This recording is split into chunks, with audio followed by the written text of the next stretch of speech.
Assalamualaikum warahmatullahi wabarakatuh. Eee, ini ya, apa namanya, meneruskan, tadi, part satu ya, karena, pada saat, merekam konten part satu itu tiba-tiba, eee, videonya mati. Ternyata, kehabisan, penuh memorinya ya. Jadi memorinya penuh. Jadi gini, ini masih lanjutan yang, video part satu. Part 1 sudah ya, menjelaskan masalah, eee, bagaimana proses, penerimaan mahasiswa baru pada saat tahun 80 atau sekitar 79, 80-an lah ya, yang itu pakai sistem Sipenmaru dulu ya.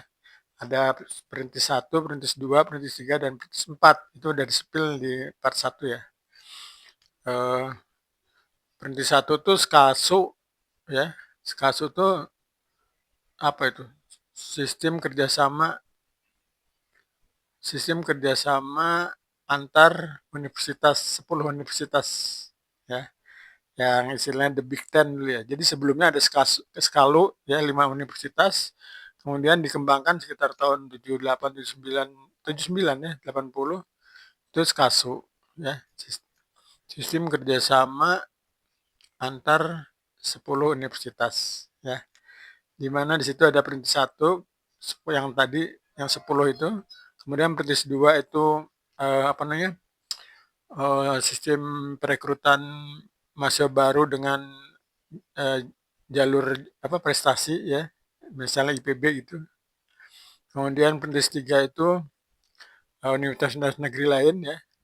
Kemudian, perintis 4 itu IKIP ya, Institut Keguruan Ilmu Pendidikan, itu yang sekarang dilebur semua menjadi universitas ya.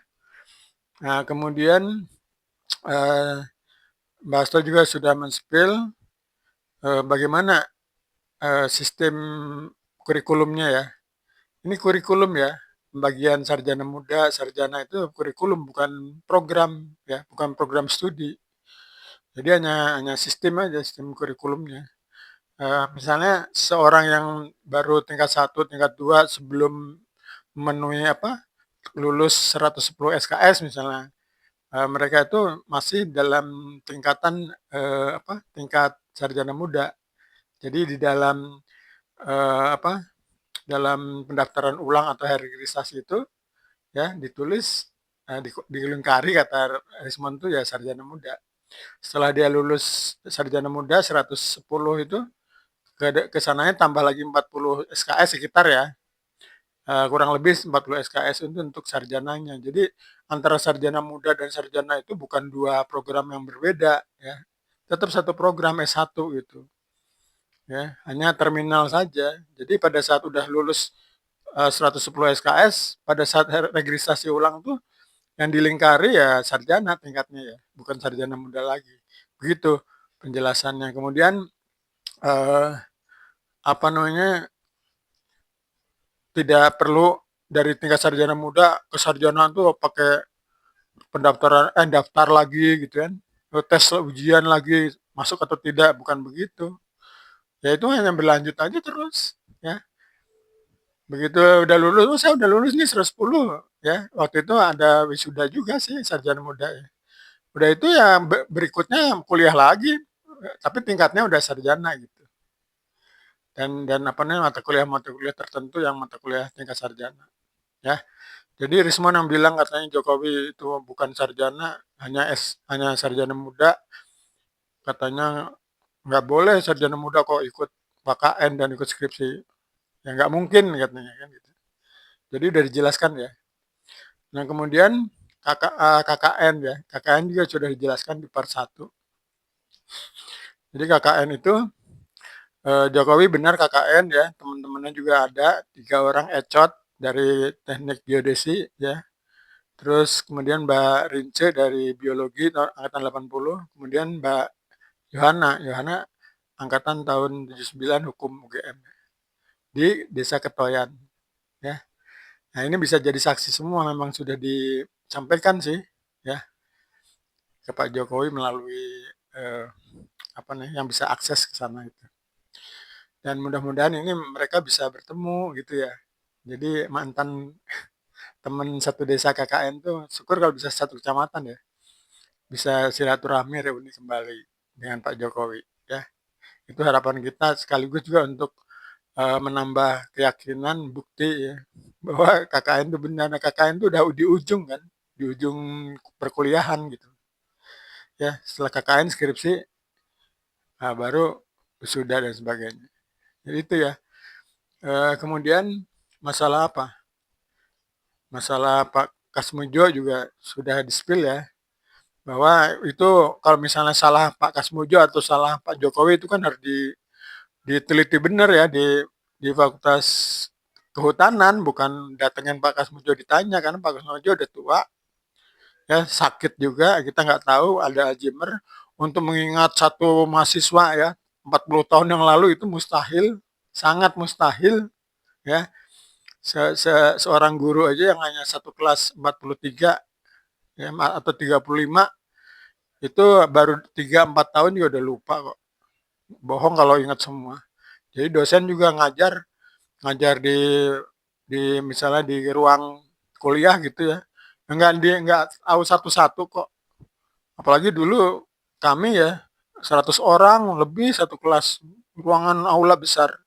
Mana mana apal tuh satu-satu mahasiswa ya. Itu waktu ngajar aja nggak apal loh, apalagi udah 40 tahun ditanya. Ini kan udah apalagi dituduh gitu ya. Ini nggak bisa seperti itu ya. Dan Jokowi juga bukan kebohongan publik karena memang bicarain juga di internal Fakultas Kehutanan, ya kan? Internal, mikro, mikro internal, bukan di UGM-nya tapi di fakultasnya. Ini kan bukan untuk konsumsi publik, ya kan? Seandainya salah atau keliru dan sebagainya, kalau yang namanya digugat, dituntut itu kan karena ada kerugian. Nah, apakah Jokowi misalnya katakanlah Jokowi yang salah gitu, keliru mengingat dan sebagainya karena udah tua juga, ya kan? Apakah itu jadi dikatakan bahwa Jokowi melakukan kebohongan publik? Padahal bicaranya juga bukan di publik, ya, di internal. Nah, orang-orang internal aja kampus nggak mempermasalahkan gitu, ya. Sampai hari ini juga udah ribut-ribut gini juga nggak terus bereaksi kok kampus. Karena mungkin memaklumi gitu ya. Kayak dokter ya kan, psikologi, psikolog, ya, psikiater dan sebagainya ini memaklumi kok. Ada kekeliruan bicara, kekeliruan ngomong ya. Jadi kalau misalnya Jokowi yang salah juga tidak membatalkan, menggugurkan kesarjanaan dia, ijazahnya dia jadi batal. Enggak seperti itu. Maka kalau kemarin ada yang apa pengacaranya TPUA Wajinuddin itu membuat somasi 3 kali 24 jam, sekarang udah berapa puluh hari kali, ya kan, kali 24 jam kan gitu. Enggak ditindaklanjuti. Jadi ancamannya enggak ada, bohong. Karena memang nggak kuat ya. Kalau misalnya benar ini ada yang merugikan, ya yang dirugikan kan Pak Kasmujo. Seandainya Jokowi yang salah loh. Nah kita kan nggak tahu, siapa tahu Pak Kasmujonya yang lupa dan sebagainya ya. Nah, karena belum dicek di fakultasnya kan. Jadi jangan ngancam-ngancam begitulah ya. Jangan ada kata-kata ngancam dan sebagainya. Malu lah kita ya. Ngancam sesuatu yang belum pasti kan malu. Betul nggak? Apalagi mengakui ahli ya. Apalagi ahli hukum ya. Nggak boleh begitu ya. Janganlah kebencianmu terhadap seorang menyebabkan kamu berlaku tidak adil, kata Al-Quran. Berlaku adillah karena adil lebih dekat dengan takwa, dan bertakwalah sungguhnya Allah menyukai orang-orang berbuat takwa. Boleh kok, bukan boleh. Kita bisa aja membenci seorang gitu ya. Bencinya setengah mati ya. Apalagi bukan personal kan. Ini masalah kenegaraan, masalah apa namanya, pilihan ya. Soal pilihan politik gitu ya. Nggak boleh langsung ke pribadi-pribadi ya. Zaman dulu yang namanya nasionalis ya, agamis dan sebagainya. Kalau rapat dan sebagainya nggak pernah ribut berantem, nggak pernah. Kita bicara gagasan dan sebagainya kan, beradu argumentasi ya yang baik dan sebagainya. Begitu ya. Jadi kita yang dewasa lah, berpolitik juga yang dewasa gitu, dengan hal-hal kecil gini dipersoalkan gitu. Ya, kemudian skripsi ya. Skripsi itu kan ada keanehan ya. Kok bisa sih orang ngotot gitu ya untuk melihat skripsinya nih, wah pasti ada sesuatu. Nah, misalnya ada kekurangan, ya kan, ada kesalahan dan sebagainya. Yang Mbak Asta heran tuh, kok bisa orang yang tidak punya wewenang ya, tidak punya hak hukum ya, tidak punya izin dari pemilik skripsi, katanya mengaku meneliti, melihat, mengakses, memfoto ya, kemudian katanya meneliti dan menyebarkannya ya, berita bahwa ini adalah palsu. Ya. Katanya kalau skripsinya buruk pasti ijazahnya buruk, ya kan? Kan nggak begitu juga, ya. Ini kenapa ada orang yang bisa mengakses itu, ya? Sementara skripsi itu dilindungi oleh Undang-Undang Perlindungan Data Pribadi, Undang-Undang 27 2022 ya, dengan ancaman pidana yang berat loh. Barang siapa yang mengakses tanpa tanpa hak hukum, tanpa dasar hukum ya, tanpa izin, tanpa apa dan sebagainya, melanggar itu pidananya berat, ini pasal 65-nya kan ya. Dan ancaman pidana itu pasal 67-nya ya. Skripsi dan sebagainya, ijazah, apa apa namanya, transkrip nilai, apapun yang ada di kita, di kampus ya, yang data pribadi seorang mahasiswa atau mantan mahasiswa atau alumni itu dikecualikan dari keterbukaan informasi publik, Undang-Undang 14 tahun 2008 ya, pasal 17 huruf H poin 5, ingat poin 5, jangan hanya huruf H, titik, poin 5 yang dibaca ya.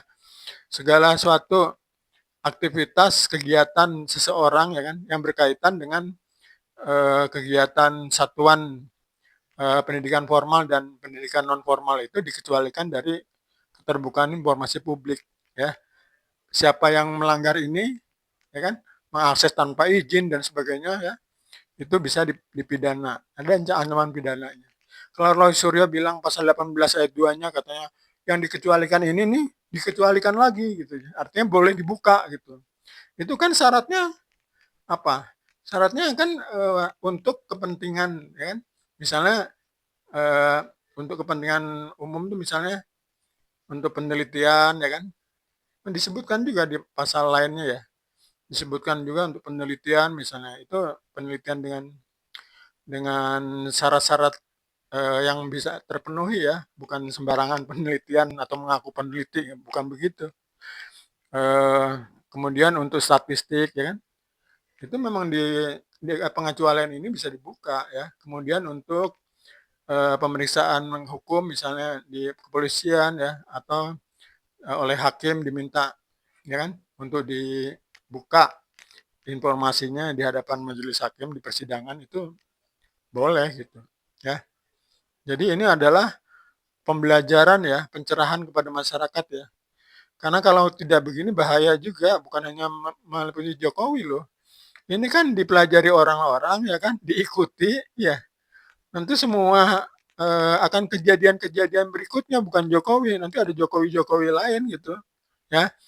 Jadi mau calon wali kota ya diisukan ijazah palsu ya kan. Terus nanti terganggu pencalonannya kan. Nanti calon gubernur, calon presiden dan sebagainya ini kan nggak boleh seperti itu ya.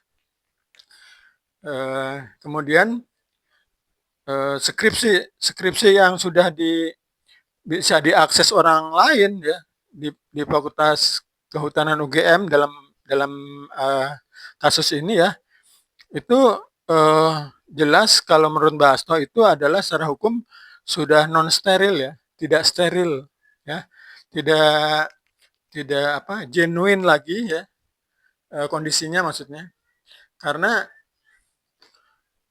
karena kalau ini menjadi alat bukti hukum ya itu nggak boleh ada tercemar ya, misalnya dipegang, dilihat, diakses oleh orang lain yang tidak punya kepentingan gitu.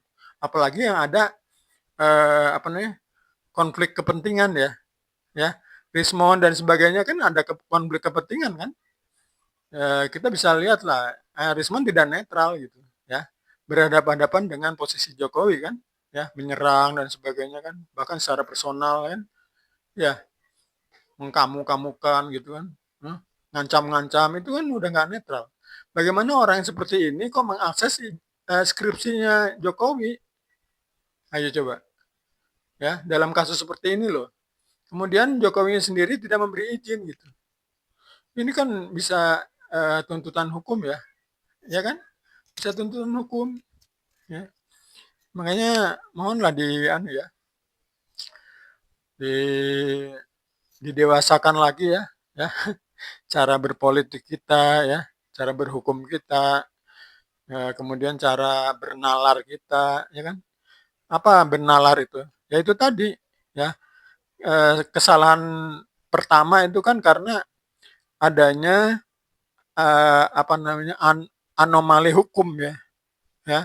Pihak penuduh itu menuduh dulu, ya kan, baru nyari-nyari bukti ke sana sini, gerudak-geruduk, sibuk nyari-nyari bukti, nyari yang berceceran katanya. Akhirnya tidak ditemukan, hanya memperpanjang waktu masalah aja kan, seperti itu. Ini karena ada juga kesalahan atau pelanggaran terhadap asas ya, anomali terhadap asas hukum. Asas hukumnya jelas kok ya, asas veritatis. Nah, veritatis itu asas hukum yang mengatakan bahwa setiap dokumen harus dianggap ya atau wajib dianggap sebagai benar. Ya, ingat ya. Asasnya setiap dokumen harus dianggap benar oleh siapapun. Oleh polisi, oleh siapapun harus dianggap benar. Ya, apalagi oleh awam ya, masyarakat. Ya. Kenapa? Sampai katanya asasnya nih ya, sampai ada pembuktian sebaliknya yang mengatakan bahwa dokumen tersebut palsu. Ya kan? Jelas ya.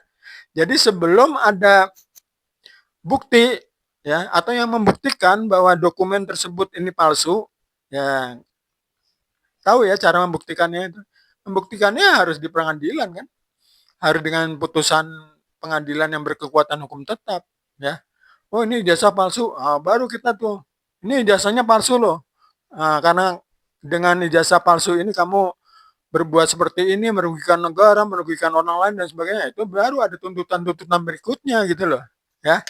Menuduh palsu boleh gitu ya, karena ada putusan hukum yang berkekuatan hukum tetap ya kan, yang menyatakan bahwa ternyata ijazahnya palsu.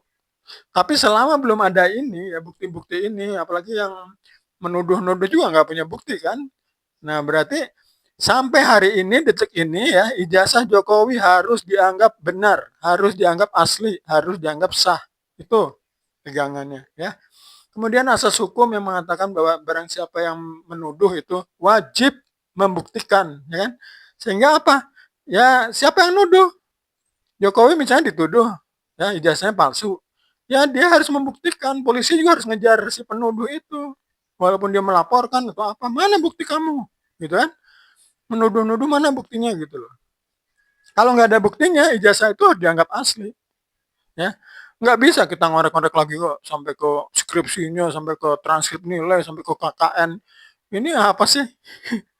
Ini orang-orang nggak ngerti hukum ya kan? Nggak ngerti hukum. Jadi menciderai rasa apa ya? Rasa rasa keadilan masyarakat gitu ya. Bagaimana cara orang mencari kebenaran itu, masyarakat tuh di apa ya? Disesatkan seolah-olah ini adalah pekerjaan ahli loh. Berkali-kali kan bilang, saya sebagai ahli, saya sebagai ilmuwan, saya sebagai peneliti. Ya udah disebutkan kok peneliti itu harus memenuhi syarat, ya kan? Banyak sekali syaratnya. Ini nggak ada, ya. Kemudian ahli dan sebagainya yang namanya analog, ya kan? Nggak bisa di apa ya, dianalisis dengan digital forensik. Soal keaslian ya, kalau analisis ya silakan aja. Tapi kalau udah bicara keaslian secara hukum, nggak bisa. Nih, Mbak Asto kan punya ini ya, nih, Ini kartu mahasiswa asli dari UGM ya, yang kebetulan masih ada nih. Nih, ini juga nih, ini ada nih, ada sarjana gitu ya kan? Nah, tingkat sarjana itu berarti pada saat Basto punya ini tuh tingkatannya sudah lulus 110 SKS dan lanjut ke namanya tingkat sarjana gitu loh. Ini soal itu ya. Nah itu jadi skripsi bukan skripsi apa ijazah juga eh, sama gitu. Ijazah tuh dokumen yang harus dianggap asli. Skripsi juga harus dianggap asli sampai ada yang membuktikan bahwa itu palsu gitu ya. Kan selama ini belum ada yang membuktikan kan. Jadi jangan ada orang yang bilang bahwa ijazah atau skripsi Jokowi palsu. Itu bisa kena hukuman udah jelas itu ya. Ya karena harus dianggap asli gitu. Hukum seperti itu. Ini kan polisi terlalu baik nih ya. Harusnya kan polisi sederhana kan. Ada yang melaporkan, Pak, ada pemalsuan tuh ijazah. Ya dikejar dianya, dikejar yang menuduh itu. Mana bukti kamu? Bukan sibuk mengejar yang dituduh, ya. Jadi panjang. Begitu kejar skripsinya, wah skripsinya ternyata benar. Orang yang nuduh lari ke skripsi. Ijazahnya benar gitu. Lari ke skripsi. Kemudian kalau udah skripsinya dikejar lagi, oh ternyata benar ya. Bukti-bukti pendukung itu benar. Lari ke KKN. Terus seperti itu ini nggak selesai-selesai ya. Nanti sampai ke tukang sapunya kampus ya. Sampai ke tukang apa kantinnya kampus dan sebagainya kan. Utangnya berapa dan sebagainya. Ini kan repot ini. Hukum nggak begitu ya. Ini untuk siapa aja semua aja lah. Hukum tuh simpel kok. Apalagi membuktikan ijazah. Itu simpel sekali ya. Dalam peraturan Menteri Pendidikan juga sudah ada ya. Ijazah itu ya kampus yang lembaga pendidikan yang menerbitkan ya udah ya. Mau ke polisi juga polisi nanti nanyanya ke UGM kok ijazah Jokowi ya enggak? Emang bisa polisi mandiri itu menetapkan? Nggak bisa ya. Ke nanti di pengadilan juga nanti pengadilan juga nanyanya ke UGM kok. Emang bisa hakim tahu ini ijazah asli atau tidak? Nggak bisa. Kemudian beginilah katakanlah ijazah itu palsu ternyata misalnya kan. Tapi haknya Jokowi bagaimana gitu kan Jokowi udah kuliah ya benar kuliah banyak saksinya banyak temennya ya banyak dokumennya ya kemudian dia udah kuliah udah memenuhi syarat untuk jadi sarjana kok ada yang bilang palsu gitu gitu ya nah tolong hal-hal seperti ini di anulah di apa diperbaiki ya cara berkomunikasi kita secara politik, secara hukum dan sebagainya ya. Karena ini ternyata kalau kita sudah seperti ini, diskusi, debat, kusir setiap hari kan, ini mengganggu masyarakat ya, mengganggu masyarakat. Jadi ada keterbelahan dan sebagainya ya. Nah, ini, karena ini sudah masuk ke apa? Ke tingkatan berikutnya ke penyidikan dari penyelidikan ya. Ya nanti biar serahin ke kepolisian aja lah bagaimana ya. Kita ya percaya aja ya bahwa pihak kepolisian akan presisi, profesional, ya, jujur, objektif, proporsional, ya. Terus apa lagi ya? Ada hal yang mau di ini sih di spill ya oleh Mbak Asto sebelum apa? Sebelum diakhiri nih ya sesi kedua ini. Ini sudah ya soal ijazah juga ya ijazah katanya berkacamata nggak boleh kan pertama seperti itu kan ya ijazah Mbak Asto juga berkacamata ya kan sudah ada di video video lain ya seperti itu ya coba pengen ada diskusi silakan bikin komentar tapi tolong komentar yang pertama yang baik yang mencerahkan karena dibaca orang banyak ya dan yang apa nih yang bernas yang by data ya pakai ilmu gitu kan itu senang tuh kalau seperti itu ya jangan saling menghujat jangan saling mencela dan sebagainya, ya. Ya, ini kan aneh kan, katanya bertanya. Oke, kami kan hanya bertanya gitu ya kan? Nah, kalau bertanya kan harusnya kalau dijawab udah selesai kan. Ini kan aneh, bertanya kok malah malah balik nyerang, ngeyel dan sebagainya. Ini bukan bertanya, jujur aja, ya. Nggak boleh seperti itu ya. Kemudian soal kenapa sih baru dengar ada satu berita, bahkan beritanya itu sumir ya, masih di hanya fotokopi, hanya orang sebetor ngomong seperti ini, langsung diglorifikasi kan, diviralkan, oh diamin-aminkan, ini kan nggak benar. Ujung-ujungnya juga nggak masuk logika juga kan ngomongannya better tuh. Malah kena tuntutan apa? Tuntutan hukum gitu, dituntut orang gitu. Ya dilaporkan gitu. Nah, janganlah gitu ya, karena hanya ngomong sedikit akhirnya jadi terjerat pada kasus hukum ya. Kalau orang pada ngomong-ngomong gini jangan dianggap kita nyerang ya. Ya, ya. Berkali-kali ngomong seperti ini loh, sering loh. Ya kan? Coba direm, direm, direm, bablas terus ya. Akhirnya benar kan kena. Ya sama dengan orang naik kendaraan ya. Ya kan? Hati-hati tuh, jalan anu pelicin tuh, ya kan? Menurun ada jurang, hati-hati, direm dikit malah dikebut. Ya kan? Jadi kalau ada yang masuk jurang dan sebagainya dalam hal seperti itu ya, contoh itu. Ya jangan nyalain orang yang di situ seolah-olah nggak ngasih tahu gitu kan. Nah, seperti itu. Jadi janganlah sedikit-sedikit ada yang bilang begini, oh musuhnya gitu, lawannya. Aduh ini gimana ya?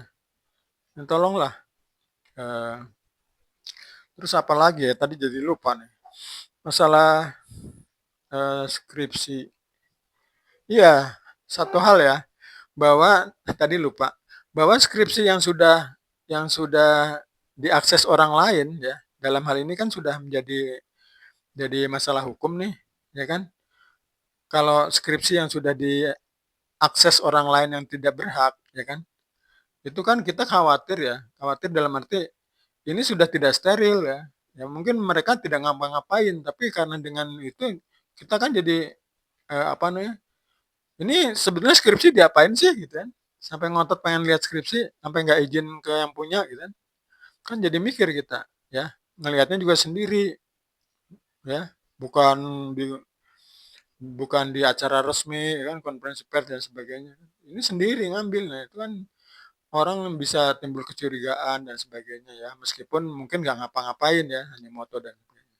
Ya, tolong hal-hal seperti ini dipikirkan ya, dan polisi nggak boleh ini sekali lagi polisi nggak boleh mengambil skripsi yang seperti ini menjadi alat bukti ya, ya baik di pengadilan maupun di polisian di kejaksaan nggak boleh ya, karena kalau benar ternyata di lembar skripsinya itu katanya pengesahan tuh ada yang palsu dan sebagainya ya, kan sebetulnya skripsi dibuat tidak satu ya, Pak Jokowi juga pegang aslinya kan, yang mungkin UGM juga yang satu di perusahaan satu di fakultasnya ada mungkin gitu ya.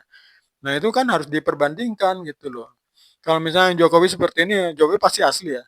Tiba-tiba yang di-spill sama Rismon CS itu katanya, wah ini ada begini nih, lembar jawabannya tidak asli nih, ya kan? Palsu seperti ini. Kalau benar ini palsu ya kan patut dicurigain kan? Ini siapa nih yang memalsukannya kan gitu pertanyaannya kan? Nggak bisa langsung Jokowi yang disalahkan, ya ini skripsinya Jokowi kok, ya kan? Kalau skripsinya Jokowi ngapain palsu lembar jawaban, lembar pengesahan? Coba ngapain coba? Udah asli dipalsu gitu ngapain? Yang palsu itu kan pasti ada niat niat dia sendiri kan untuk kepentingan dia kan. Nah kepentingan Jokowi apa memalsuin seperti itu kan? Ya sementara dia satu bundel satu besar gitu tuh itu memang skripsinya yang bikin dia gitu Pak Jokowi. Ngapain hanya lembar pengesahan terus Jokowi apa nih memalsu gitu. Kan ada transkrip nilai di situ ada ya, skripsi nilainya berapa? B atau A atau ya kan? Kan ada, udah di-spill. Nah, kalau ada nilainya berarti itu skripsi itu udah sah ya. Ya, kalau sampai ada nilai ya terhadap skripsi, berarti skripsi itu sah. Jadi kalau ada benar lembar pengesahan tuh katanya palsu dan sebagainya ya patut dicurigai ada operasi gelap ya. Dan itu kita tidak mensepil atau menuduh bahwa Roy dan sebagainya ini yang berbuat, misalnya itu benar ada operasi gelap ya. Bukan seperti itu, karena memang, skripsi ini kan udah 40 tahun, betul nggak? 40 tahun loh. Kan kita nggak tahu kan, karena Rismon aja katanya boleh, ya kan, Joshua Sinambela boleh melihat dan sebagainya, ya. Nah, semua orang juga mungkin boleh kan gitu, ya kan. Maka daripada ribut-ribut, daripada kita menuduh dan sebagainya ya, kalau seperti ini dilihat nih Pak, ada pemalsuan, ada perubahan dokumen ya, ada perubahan data pribadi ya kan, yang itu ada di Undang-Undang apa, Perlindungan Data Pribadi pasal 65 ya. Ini Jokowi bisa aja melaporkan kalau benar nih ada yang pemalsuan ya, menyelipkan misalnya, disobek, diganti dengan yang sudah disiapkan palsu, dilem, dimasukin lagi yang rapi, misalnya seperti itu ya. Ya, itu Jokowi kan bisa melaporkan malah, ya kan? Jadi bukan Jokowi yang harus dituduh kan? Kalau misalnya Jokowi punya skripsi dan ternyata skripsinya berbeda, seolah-olah berbeda dengan skripsi yang di perpustakaan yang di-spill itu, kan harusnya sama semua, ya. Nah ini, jadi kita nggak menuduh siapa-siapa ya, dan memang nggak boleh menuduh ya, menuduh kan nggak boleh. Tapi bahwa kecenderungan ini kok bisa begini ya, ya kan? Bisa itu tadi syaratnya. Kalau skripsi Jokowi dan skripsi yang lain kan bikinnya 4 atau 5 gitu ya. Skripsi yang lain misalnya sama semua ya kan. Terus hanya satu nih skripsi yang di-spill oleh Roy dan bukan Roy, Rismon dan Sinambela, Joshua Sinambela misalnya. Ya, kok hanya ini yang berbeda nih lembar pengesahannya, dan ini bisa diakses orang banyak gitu, semua orang gitu. Ya semua orang tuh dalam arti bebas gitu. Kita nggak tahu siapa yang pernah mensepil ya atau memeriksa skripsi ini atau memegang ya. Kita nggak tahu ya. Tapi bahwa ini bukan ada di bunker nih ya, tapi di perpustakaan yang terbuka, yang umum orang bisa keluar masuk perpustakaan juga ya. Nah seperti itu ya. Jadi tolong supaya tidak saling mencurigai ya. Kita juga tidak mencurigai seseorang telah memalsukan ya kan. Lebih baik skripsi yang ada di perpustakaan Fakultas Kehutanan itu atau di Fakultas Kehutanan itu yang di-spill oleh mereka itu nggak usah dijadikan apa alat bukti hukum ya dalam pemeriksaan ya, baik di Polda Metro Jaya ya, polisian ya, kejaksaan maupun di nanti di persidangan ya. Kalau mau ya yang asli, maksudnya yang asli itu yang dipegang pemiliknya gitu. Itu yang perlu diteliti ya. Sekali lagi ya, kalau mau meneliti skripsi ya, minta izin pada Jokowi karena Pak Jokowi itu pegang yang aslinya kan. Nah, itulah silakan diteliti ya. Apakah ada palsu atau tidak gitu. Jangan yang sudah pernah dipegang orang ya kan. Ya, secara tidak sah, tidak ya, bukan merujuk ke Rismon dan Joshua Sinambela ya. Karena terus terang ini udah 40 tahun skripsi ini ya. Bisa saja bukan hanya 2 orang atau belakang-belakang ke belakang-belakangnya mungkin pernah dilihat, pernah apa kan gitu. Ya. Ya mudah-mudahan tidak ada lah apa unsur palsu dan sebagainya. Karena menurut Joshua Sinambela juga sebetulnya asli kok itu gitu kan. Jadi bukan dipalsu. Itu asli kata Joshua Sinambela ya kan. Hanya mungkin cara cara meneliti pakai digital forensiknya dan sebagainya ini yang metodenya berbeda gitu kan. Ya, nanti silakan aja diperiksa secara lebih detail, lebih benar ya. Jadi ya untuk hal ini kita tidak berpretensi atau ber apa bersuudon pada orang lah ya. Ya yang ada aja, yang nyata aja, ya kan. Kalau nuduh orang melakukan perbuatan jahat kan harus tahu kejahatannya apa, ya kan. Harus benar-benar ada bukti, ada saksi dan sebagainya ya. Sama, kita bicara skripsi ini seolah-olah nih ada yang memalsukan nih dan sebagainya. Ya kalau hanya menduga boleh aja, tapi nggak boleh menuduh orang kan. Nah, karena yang pegang bukan satu dua orang, kecuali yang pegang hanya satu nih seumur 40 tahun nih. Nah, kita nggak tahu makanya harus diperiksa ya. Hal-hal seperti ini harus diperiksa di Fakultas Kehutanan dan sebagainya ya. Maka kalau ada apa-apa ya, seharusnya jangan langsung bereaksi ya. Kalau ada video, ada gambar yang diunggah dan sebagainya ya, itu harus dikonfirmasi kepada lembaga pendidikan yang menerbitkannya. Dalam hal ini Universitas Gadjah Mada ya. Semoga ini bisa sedikit apa namanya ya teman diskusi lah, bahan diskusi ya. Ke depannya ini juga Mbak Asta juga nggak mikirin soal Pak Jokowi aja kok nih. Ini karena udah mencepil anu aja nih, alma mater Mbak Asta nih, UGM ya. Walaupun Mbak Asta itu tidak berprestasi di UGM, tapi karena merasa sebagian dari keluarga besar UGM ya merasa apa miris ya, merasa apa nih ingin memberi pandangan-pandangan juga ya. Jangan dianggap apa yang dikatakan Mbak Asto ini cerewet ya. Ini Mbak Asto kan baru ngomong seperti ini. Ya kan? Yang nonton juga di YouTube-nya Mbak Asto juga mungkin hanya berapa sih 50 orang, ya kan?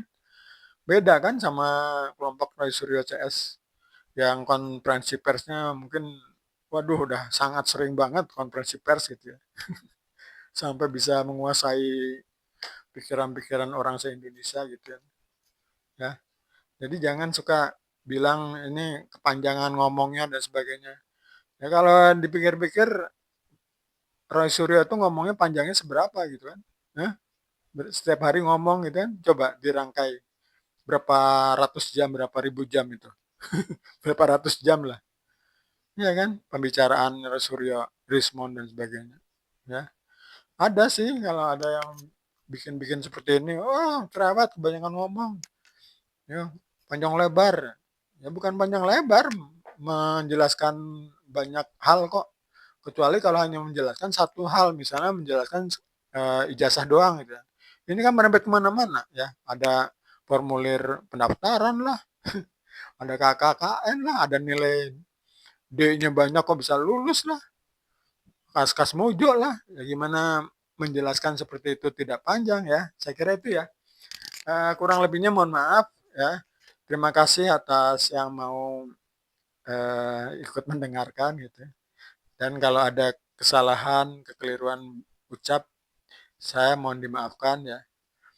Tidak ada maksud apa-apa, hanya memang saling mengingatkan ya. Dalam Al-Quran kan ada juga saling mengingatkan ya.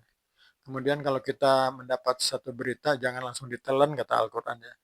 Jika kamu menerima berita dari seorang fasik ya kan, maka telitilah katanya kata Al-Quran ya. Telitilah itu adalah cek recek ya, klarifikasi ya, tabayun agar jangan ada bencana menimpa suatu kaum. Ingat ya. Jadi dari berita yang tidak benar aja ada bencana ya yang bisa diakibatkan dari itu yang menimpa suatu kaum, suatu bangsa, ya kan? Jangan salah ya. Yang begini-begini itu bisa meretakan bangsa, meretakan negara, ya kan? Karena itu tadi, makanya Al-Quran 14 abad yang lalu itu sudah benar-benar memberi apa? Memberi guidance ya. Ya kan? Kita kan mayoritas Islam nih. Agama lain juga ada lah ya. Dengan redaksi ayat yang lain yang mirip gitu kan ada. Ya. Jadi kita menerima suatu itu jangan mentah-mentah langsung diterima, langsung dianggap benar, kemudian di-share. Ini kan model-model zaman sekarang kan. Menerima apapun di WA langsung di-share tanpa klarifikasi, ya, tanpa penelitian, tanpa cek recek.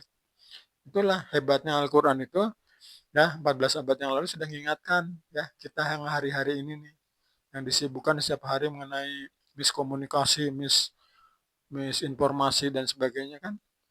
Terbukti kan kita nih jadi ribut-ribut terus gara-gara salah gagal paham gitu terhadap satu berita yang kita terima ya.